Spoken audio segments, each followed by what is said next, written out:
Capítulo 17. Formando uma comunidade espiritual. Ele age em nós de todas as maneiras, mas acima de tudo, ele age em nós por intermédio uns dos outros. Os homens são espelhos ou transmissores de Cristo para outros homens. Geralmente são aqueles que conhecem a Cristo que o levam aos outros. E por isso que a igreja, todo o conjunto de cristãos que revelam Cristo uns aos outros é tão importante. É muito fácil pensar que a igreja tem muitos objetivos diferentes: educação, obras, missões, cultos. A igreja não existe para o outro propósito senão atrair o homem para Cristo, transformá-lo em miniatura de Cristo. Se ele não faz isso, então todas as catedrais, todos os líderes, todas as missões, todos os sermões, a própria Bíblia, tudo não passa da perda de tempo. Deus não se tornou homem por outro motivo, e é até de duvidar, veja só, que todo o universo tenha sido criado por qualquer outro motivo. C.S. Lewis. Ao orar hoje pela manhã por um amigo que passa por momentos difíceis, uma imagem se formou em minha mente. Vi um rochedo do tamanho de Gibraltar emergindo de um mar agitado. Quando o rochedo já estava totalmente fora da água, estável, sólido e inabalavelmente firme, vi que as pessoas assustadas que se debatiam na água olhavam para o rochedo e sentiram esperança. O rochedo tinha um rosto. Era o rosto do meu amigo. Comecei a chorar. Lágrimas brotaram em lugar bem lá no fundo de mim, quando me dei conta do poder de um único homem de dar segurança a pessoas que se afogam. Depois, imaginei um grupo de pessoas, cada qual em um rochedo. Eles eram suficientes para formar uma ilha e minha mente vagou até as bem-aventuranças de Jesus. Ele disse que os aflitos são bem-aventurados e a palavra de Jesus, que traduzimos como bem-aventurados, significa uma ilha, um lugar tranquilo e imperturbado de segurança. A comunidade do povo de Deus deve ser esse rochedo. Em mares tempestuosos, uma ilha de paz num mundo de dor. Deve ser a comunidade dos aflitos, pessoas humildes que comungam com Deus e dele dependem para tudo que é bom. Pessoas arrependidas que amam a santidade mais que o pecado. Pessoas apaixonadas que respeitam, buscam e acolhem seus desejos mais profundos, porque sabem que o que mais desejam é Deus. Essas pessoas sólidas como rocha ouviram Jesus falar aos ofendidos fariseus quando os pecadores se reuniram em torno dele. Os sãos não precisam de médico, e sim os doentes. Mateus 9:12. As pessoas que formam uma comunidade espiritual assumiram a condição de doentes, acharam a cura e agora anseiam espalhar a notícia de que os aflitos podem viver. Uma igreja pequena que conheço acolheu na congregação uma mulher com lesão cerebral. Mulher sincera, mas terna, que às vezes expressa sua opinião durante o sermão. Um presbítero me disse que eles a receberam como um anjo, como uma pessoa enviada por Deus para evocar neles sentimentos mais profundos de compaixão e graça. Sentimentos que, de outro modo, eles talvez nem se dessem conta de que tinham. Em outra igreja, uma moça confessou recentemente seu pecado para a congregação. As consequências e a dor persistem, mas o amor e a esperança são reais. O pai se ajoelhou às lágrimas diante da filha, chorando angustiado ao se entregar a ela. Em meio ao tempestuoso mar dos sonhos despedaçados e vidas aflitas, a comunidade de Cristo celebra o perdão de Deus. Cada qual acredita naquilo que o outro pode vir a ser. Nunca minimizam o pecado, mas adoram maximizar a graça. Cristo é transmitido de um para os outros. E isso que os amigos espirituais fazem ao se reunir para caminhar rumo a Deus. As pessoas, no entanto, precisam de algo mais. A vida pode ficar confusa. Uma névoa tão espessa pode baixar que não conseguimos enxergar nem um palmo diante do nariz. Talvez necessitemos de orientação especial. Em certos momentos, É bom pedir a uma pessoa sábia que vire sua cadeira para nós. Penetre profundamente em nosso coração. Ajude-nos a alargar os horizontes, a enxergar aquilo que estamos cegos e a revelar o que escondemos de nós mesmos nos nossos atos auto-enganadores. Às vezes, não basta um amigo espiritual, precisamos de um orientador espiritual. Como lidar com o sufocante domínio que as paixões do recinto inferior às vezes têm sobre nós? O que fazer diante de uma depressão profunda, de vícios compulsivos e de um pânico incontrolável? O que devemos fazer com o cônjuge distante ou violento, ou com o filho introvertido que não tem amigos? Como reagir às decepções que nos oprimem a alma e nos deixam irritados à beira do desespero e prestes a desistir? Os amigos espirituais podem entrar em nossa vida com um amor celebrador, com a esperança da visão, percebendo condutas que devemos manter e outras que devemos abandonar, e nos dando um poderoso estímulo que espalha Cristo. Mas talvez necessitemos de mais discernimento do que têm os bons amigos. Talvez seja a hora de abrir nossa vida diante de uma mulher ou de um homem sábio que tenha vocação especial para o ministério da orientação espiritual. A maioria das pessoas concorda sobre a necessidade de conversar com pessoas sábias, mas nossa sociedade tem uma maneira estranha de proporcionar esse encontro. O processo é autosseletivo e a preparação acadêmica. Aqueles que se sentem a forte vocação de ajudar os outros pensam imediatamente em seguir a profissão de conselheiro. Eles ingressam em cursos de pós-graduação, enviam cartas de recomendação de ex-professores e de alguns amigos cujas credenciais são notáveis a fim de reforçar-lhes a aptidão para este trabalho. Fazem testes para mostrar que têm inteligência suficiente e depois passam vários anos em sala de aula estudando teorias e técnicas de aconselhamento. Onde está a igreja nesse processo? Quando essas pessoas se formam um conselho estatal, após a aprovação num exame, anuncia à sociedade que ele tem conhecimento suficiente, ainda que muitas vezes seja bastante jovem, para praticar a psicologia com competência.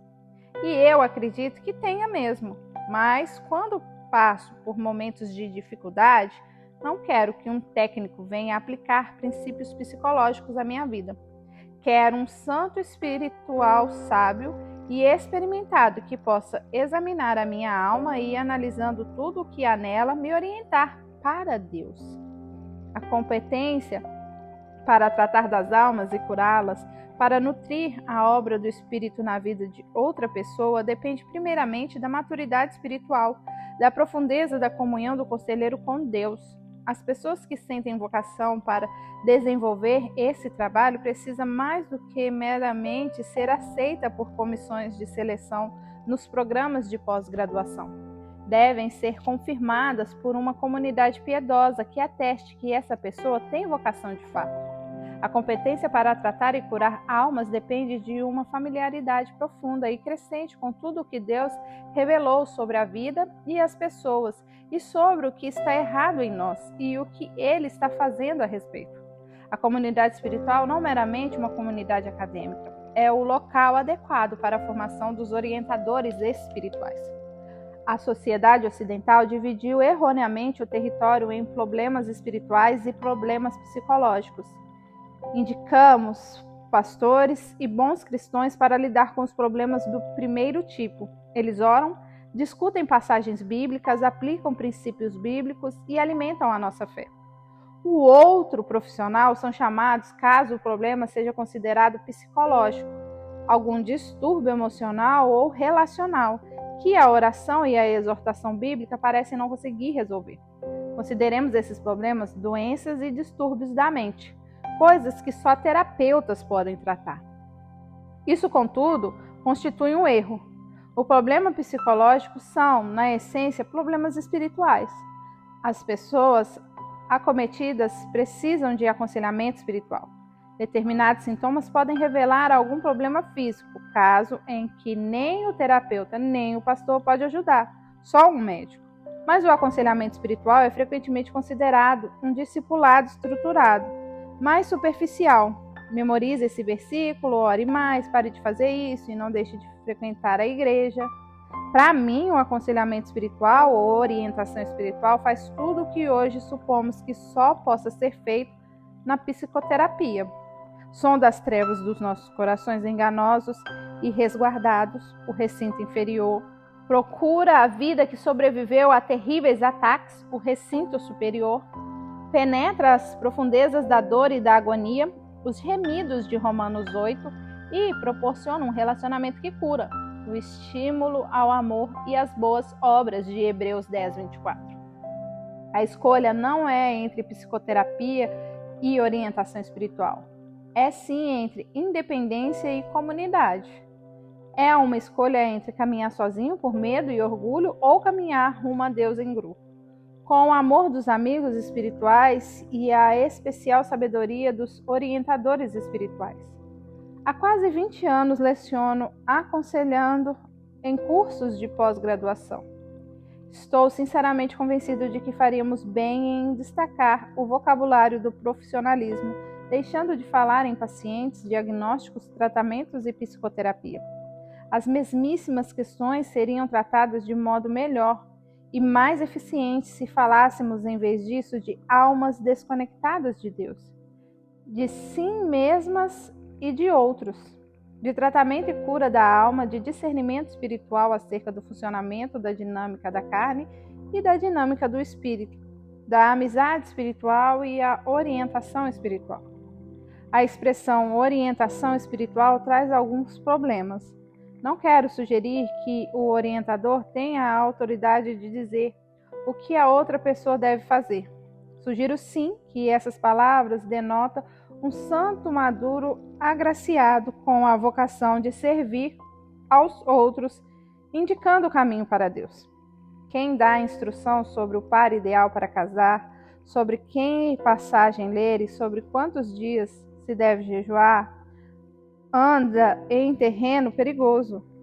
Essa postura lembra os líderes que tratam os liderados como superioridade, postura essa que Nosso Senhor não recomendou.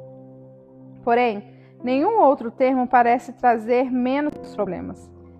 Guia espiritual tem conotação de nova era, que apagam a distinção entre a orientação biblicamente fundada e as ideias idiosincráticas sobre o que o Espírito pode estar nos dizendo, ideias distantes daquilo que ele já disse claramente nas Escrituras.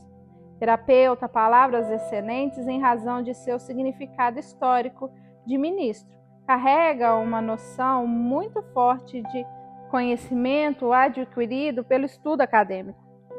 Não denota a importância da profundidade espiritual como qualidade básica. Conselheiro parece um termo muito fraco. É uma boa palavra, mas já desgastada. Todo mundo aconselha todo mundo. Mentor e discípulo. Carrega implicações mecanistas que desprezam a fluida dinâmica da ação soberana do Espírito. Presbitério. Significa com frequência uma pessoa dotada de capacidade de gerenciar questões empresariais e organizacionais. Pastor. Dá a ideia de alguém que você vê e ouve uma vez por semana, e mais frequentemente se você está no hospital. Professor. Evoca lembranças de sala de aula, retroprojetores e programa de ensino.